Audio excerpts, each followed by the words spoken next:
தாவீதை தெரிந்தெடுக்கப்படுவதற்காக 7 பேரை தள்ளி இருக்கிறார். உன் மேல இந்த அபிஷேகம் தைலம் வைப்பதற்காக ஒரு மிருகம் பலியிடப்பட்டிருக்கிறது. சவுலை சாமுவேல் இருக்கிற இடத்துக்கு வரவழைத்தார். ஆனா சாமுவேலை தாவீது இருக்கிற இடத்துக்கு கொண்டு வருகிறார். அதாவது ஈசாயை விட்டா தாவீது தெரிந்தெடுத்திருக்க மாட்டான். சாமுவேலை விட்டிருந்தாலும் எலியாவை பார்த்ததும் சாமுவேல் என்ன சொல்றாரு? 1 சாமுவேல் 16வது அதிகாரம் 6வது வசனம். அவர்கள் வந்தபோது அவன் எலியாவை பார்த்த உடனே, கர்த்தரால் அபிஷேகம் பண்ணப்படுபவன் இவன் தானாக்கும் அப்படிங்கிறார்.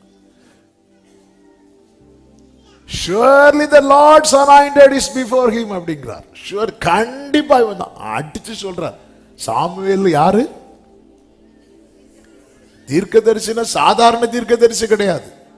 சாமுவேல் தீர்க்கதரிசி தான் என்று தான் முதல் பெயர்சபம். ஏன்னா சாமுவேலுக்கு கர்த்தர் சொன்ன வார்த்தையில் ஒன்று கூட தரையிலே விழவில்லை. என்ன கேட்டா சொல்லுவேன், சாமுவேலுடைய தரையில விழுந்த ஒரே வார்த்தைன்னு தான்.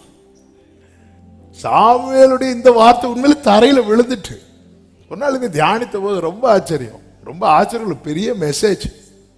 நீ என்னதான் ப்ராஃபட்டா இருந்தாலும், என்னதான் தீர்க்கதரிசியா இருந்தாலும், நான் சொல்லாததெல்லாம் இங்க சாமுவேல் வந்து இப்படி ஒரு வார்த்தையை சொல்ல காரணம் என்ன? எதை வச்சு சொல்றார்? பைபிள் எப்படி இருக்கு தெரியுமா? பார்த்த உடனே. பார்த்ததும் சொல்லக்கூடாது.